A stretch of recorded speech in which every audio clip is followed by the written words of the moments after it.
Muslim rights group gathered at SFO this morning demanding answers after 2 Palestinians were detained. The Council on American Islamic Relations, better known as CAIR, says the 2 Palestinians were invited to speak at interfaith events and raise money for children suffering in Gaza. But when they arrived at SFO yesterday, their valid visas were revoked and they were denied entry. 2 Palestinian men with visas were detained at the San Francisco International Airport, denied entry into the country, and put on a plane back to Jordan.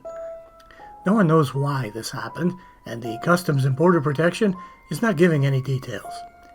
Human beings are excellent at coming up with ad hoc explanations for things, and in this case, San Francisco City Supervisor Bilal Mahmoud believes that Trump did it. And so this is just an escalating, again, indication of the constitutional crisis that we are facing in our country right now, where even people on valid tourist visas, people who are here on interfaith missions and humanitarian causes can be denied entry and having their voice be silenced. It's not clear what Bilal Mahmoud has to do with this matter, but it may have to do with the fact that the city district he represents includes the San Francisco version of Skid Row, otherwise known as the Tenderloin. It was perfect weather in San Francisco today, as one of the city's more notorious neighborhoods, the Tenderloin, looked to build a better Bay Area through a street market to celebrate Eid. They treat us like animals, like we are not citizens. It's not often the streets of San Francisco's Tenderloin neighborhood are packed with thousands of people.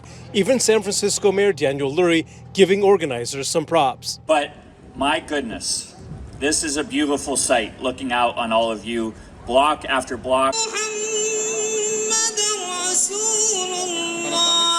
The event was organized to coincide with Eid, the Muslim holiday marking the end of the month of Ramadan, given that the Tenderloin has the city's largest Muslim community. That's San Francisco Supervisor Bilal Mahmoud, who earlier in the day got dunked. The newly elected Mahmoud says the event gives local families something to celebrate and a way to activate this part of San Francisco's downtown. You just saw the joy these kids have of seeing San Francisco investing in this neighborhood and this community. The same things that we see in Chinatown or Japantown, now we're seeing happen in the Tenderloin for the first time, and giving the community, the neighborhood, the children of the Tenderloin the childhood that they deserve. Bilal Mahmoud is a politician who's not above taking advantage of a photo op, and during his recent election campaign, he claimed he was a neuroscientist and an economist. Although he may have studied these things briefly, he doesn't have a degree in either and eventually removed those claims from his website. TV newscasts show City Supervisor Mahmoud pacing back and forth outside the doorway to the CPB office at the airport, cell phone to his ear, trying to find answers without interacting much with the group that was to host the 2 men on a speaking tour in the Bay Area. Among those ready to host the detained Palestinians were members of the Kahila Community Synagogue. They've had a long-standing relationship with Kahila Community Synagogue in Piedmont, where they were set to visit this week. They wanted to come here to thank us for our help. Kahila is an unaffiliated Jewish congregation and synagogue, founded in 1984 by, quote, people who wanted a synagogue that would be a spiritual home for politically progressive people who felt no connection with traditional synagogues, unquote. Kahila is reminiscent of groups like the United Church of Christ, whose members seem more interested in applying their interpretation of Christianity to social causes than in Christianity itself. The Kahila staff use pronouns like they, them, they, and mixed. Kahila is inspired by Arthur Waskoff, who actively supported the Ground Zero Mosque. Kahila also openly supports and partners with the pro-Hamas Jewish Voice for Peace. Pro-Hamas is defined in this case as support for terrorists like Rezmia Odeh, framing of October 7th in historical terms without moral clarity, alignment with groups that openly support armed resistance such as the Houthis, PFLP, etc., and lack of unequivocal support for Jewish self-determination. The fact that the group includes Jewish in their name when they are a political, not a religious organization is further evidence of their support for the goals of Hamas. The illusion that there is Jewish support for the goals of Hamas is something the front groups for Hamas in this country appreciate very much. A prominent member of Kehillah interviewed by the TV is Seth Morrison, who is also the treasurer of JVP. Like many people, Morrison's political awareness over time did a 180-degree. Where in the past he proudly supported the Jewish National Fund, he now supports Hamas-aligned groups like JVP.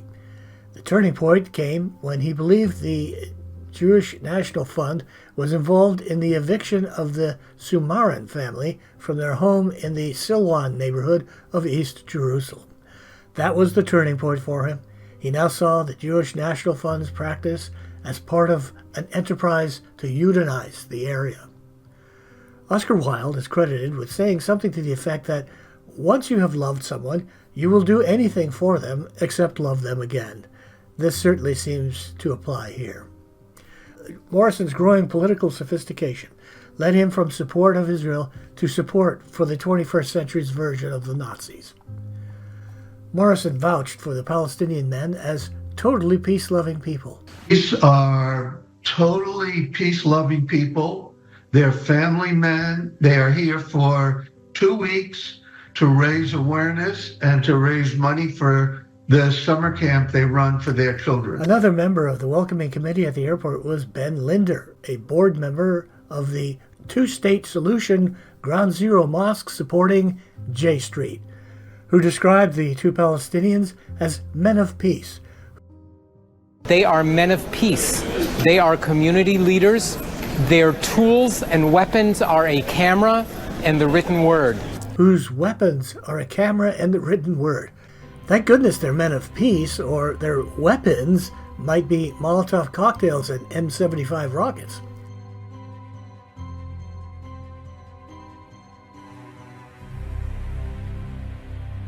The people at the airport are wearing Free Palestine and End the Occupation t-shirts and Palestinian flag pendants, but not one Star of David.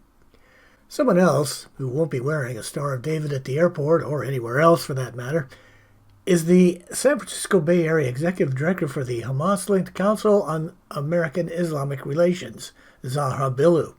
This is the same Zahra Billoo who told an audience not to make friends with Jews who she called polite Zionists. We need to pay attention to the Anti-Defamation League. We need to pay attention to the Jewish Federation. We need to pay attention to the Zionist synagogues. We need to pay attention to the Hillel chapters on our campuses. Because just because they're your friend today doesn't mean that they have your back when it comes to human rights. So oppose the vehement fascists, but oppose the polite Zionists too. They are not your friends. They will not be there for you when you need them. They will take your friendship and throw your Palestinian brothers and sisters under the bus. Oh, you get along because you're all in Girl Scouts together? Talk to them about what is happening in Palestine and see how that conversation goes. And so when we think about Islamophobia and Zionism, let's be clear about the connections, because the next thing I'm going to tell you is to know your enemies. And I'm not going to sugarcoat that. They are your enemies. There are organizations and infrastructures out there who are working to harm you. Make no mistake of it. They would sell you down the line if they could, and they very often do behind your back. This was so bad, the organization she works for placed her on sabbatical until the heat died down. Zahra Billoo has mourned the death of Ismail Haniyeh on social media and cheered at Joe Biden's announcement that he had cancer. TV stations are not interested in any of that sort of thing. Instead, they put the puerile Zahra Billoo on, calling on Customs and Border Protection in her whiny voice, as if that's going to change anything. BP to immediately reconsider and change their decision here. Our two visitors are still wanted, needed, and welcomed tonight. In the end, we still do not know what happened to cause the Palestinian men to be sent back to Jordan. But judging from the company they attract, one might wonder if it had anything to do with support for terrorism,